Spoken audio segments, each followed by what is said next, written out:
বাংলাদেশের মূল সমস্যা ঢাকা মহানগরী সমস্ত বাংলাদেশের ধৈর্য যদি আমরা টেনশন আছি ধৈর্যকে অভিশাপ থেকে হাসিটা করে দিই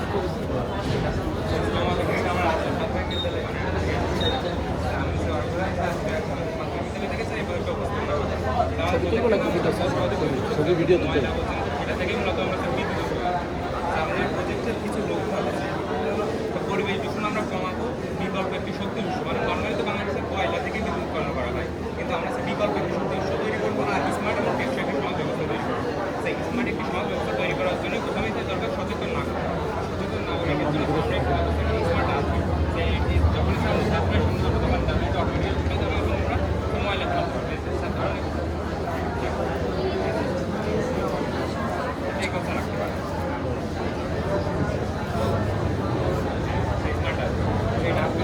আমরা অপচনশীল যে বোতলগুলো আপনার চিপসের প্যাকেট বা যে কোনো প্লাস্টিক জাতীয় যে বোতল ওগুলো সংগ্রহ করবো সংগ্রহ স্যার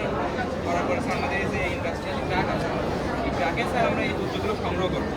সংগ্রহ করার পরে স্যার আমাদের এখানে আছে স্যার স্মার্ট নিয়ন্ত্রিত প্রোভেইটার এই প্রোভেইটারটা স্যার হ্যাঁ এই স্যার আমাদের ট্রাক চালকের কাছে একটি নির্দিষ্ট সফটওয়্যার ইনস্টল করা থাকবে এই সফটওয়্যার স্যার যখনই আমরা ক্লিক করবো এখানে স্যার দেখাচ্ছে হ্যাঁ ওপেন করা আছে এখন ক্লোজ করবো ক্লোজ করে মানে সে নিয়ন্ত্রিত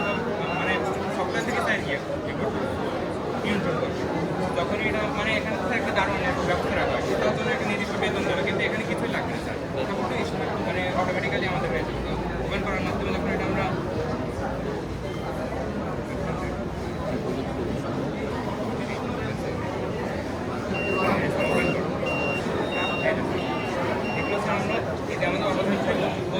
ট্র্যাকের মাধ্যমে এই আমাদের ইন্ডাস্ট্রিয়াল জোনে প্রবেশ করানোর পরে স্যার আমাদের একটা কম্বাকশন চেম্বারে স্যার আমরা মূলত যে অপচনশীল যে বর্জ্যগুলো আছে সেগুলো স্যার দহন করব দহনের ফলে যে স্যার আলো এবং তাপ উৎপন্ন হবে আমরা প্র্যাকটিক্যালি দেখাচ্ছি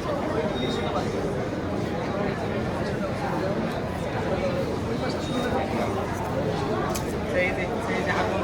পোড়ানোর ফলে যে স্যার আলো এবং তাপ শক্তির উৎপাদন হচ্ছে সেই যে আলো শক্তিতে এটা মূলত স্যার আমরা যে সোলার প্যানেল লাগিয়েছি এখান থেকে স্যার মূলত যে আলোটা উৎপাদিত হচ্ছে আর যে তাপ শক্তি স্যার এটা স্যার আমরা নিচে পেল্টিয়ার মডিউল লাগিয়েছি পেল্টিয়ার মডিউলের কাজ হলো এটা তাপ শক্তি থেকে সরাসরি বিদ্যুৎ শক্তিতে রূপান্তরিত করবে তাই এখানে তাপ শক্তি এবং আলো শক্তি খুঁজে গেছে আমরা যাতে লাগানোর ফলে স্যার বিদ্যুৎ উৎপাদিত করছে এখানে স্যার আমি দেখাচ্ছি মূলত স্যার এটা কিন্তু তাপের মানে এটা রূপান্তরিত করবে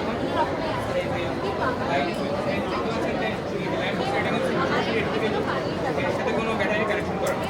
এই যে ক্যাপাসিটার আছে এটি এই শক্তির ধারণ করছে এবং তার ফলে এই লাইট দিয়ে দিচ্ছে এই জন্য লাইট এটা কিন্তু স্যার এই তাপ এবং আলো শক্তি থেকে রূপান্তর তার ফলে আমরা এই পদ্ধতি থেকে আমরা বিদ্যুৎ উৎপাদন করতে পারি পরবর্তী স্যার এখানে যে কার্বন ডাইঅক্সাইড ধোঁয়াটা সেটা স্যার পরিবেশে মিশতে দেওয়া হয় ধোঁয়াটা তখন পরিবেশ স্যার এই ধোঁয়াটা আমরা সংগ্রহ করছি আমাদের কালেক্টর আছে এই কিছু কালেক্টর থেকে সংগ্রহ করছি সংগ্রহ করার ফলে স্যার আমাদের এখানে লাগিয়েছি আমরা স্যার কার্বন ফিল্টার এই কার্বন ফিল্টারের মাধ্যমে স্যার মূলত আমরা ধোঁয়াটা পরিশোধন করবো পরিশোধনের ফলে স্যার কার্বন ডাইঅক্সাইড ধোঁয়াটা আছে সেই ধোঁয়াটা স্যার এই সিলিন্ডারে রাখার পরে আর এই পাশে স্যার আমাদের অ্যামোনিয়া গ্যাস এই অ্যামোনিয়া গ্যাস আর এই কার্বন ডাইঅক্সাইড গ্যাস বিক্রিয়া করানোর ফলে আমরা ইউরিয়া সার তৈরি করি যেটা কিন্তু স্যার আমরা যেহেতু আমরা কৃষি নির্ভর দেশ এই ইউরিয়া সার কিন্তু আমাদের জন্য এটা মূলত আমরা সরাসরি কৃষিক্ষেত্রে ব্যবহার করি এই ইউরিয়া সার মানে স্যার এই প্রযুক্তি কিন্তু আমরা একদিক থেকে বিদ্যুৎ উৎপন্ন করছি এবং একদিক থেকে সার উৎপন্ন করছি মানে সব কিছু কিন্তু স্যার আমরা কাজে লাগাচ্ছি এটাই মূলত এবার তারপর স্যার আমরা এখানে রেখেছি আর স্যার এখানে তাপ থাকবে এটা আমাদের একটি তাপ থাকবে আসলে তো তাপ থাকবে এই জন্য স্যার আমরা এখানে সাবধান বিপদ সময় এখানে যখনই স্যারকে ক্রস করবে দেখুন চারপাশে আমরা এই সিস্টেমটা রেখেছি যখনই স্যার এই তাপের সমষ্টিকে আসার চেষ্টা করুন তখনই স্যার আমাদের মাথার কাছে এবং আমাদের নিরাপত্তা কর্মীরা তাদের চারিদিকে স্যার এই সিস্টেমটি রাখবে মানে আমরা কোনো ধরনের ঝুঁকি রাখতে যাচ্ছি না চারিদিকে যাতে আমরা উপকৃত হতে পারি এবার তারপরে আমাদের লাগবে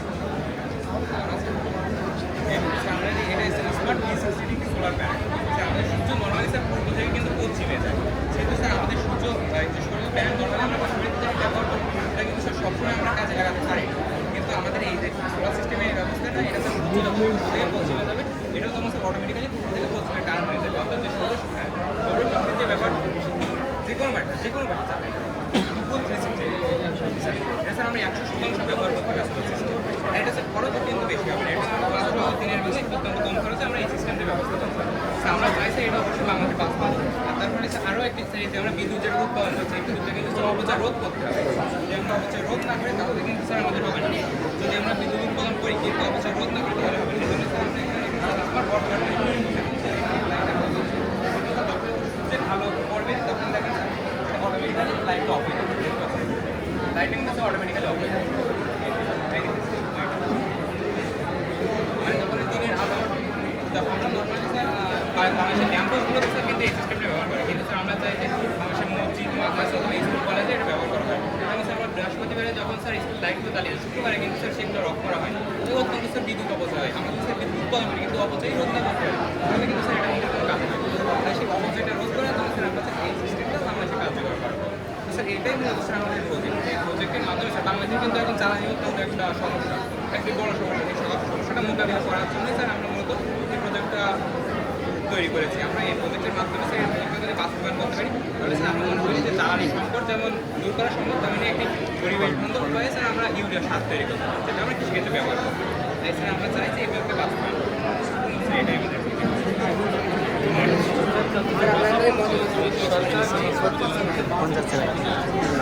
সেই বাজেটে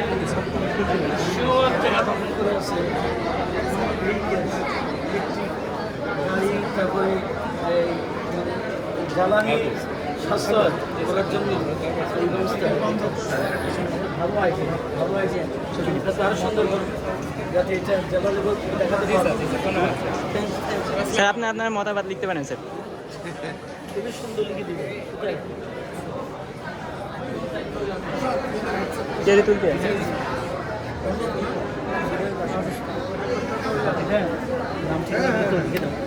স্যার আসসালামু আলাইকুম। মা তোমরা কি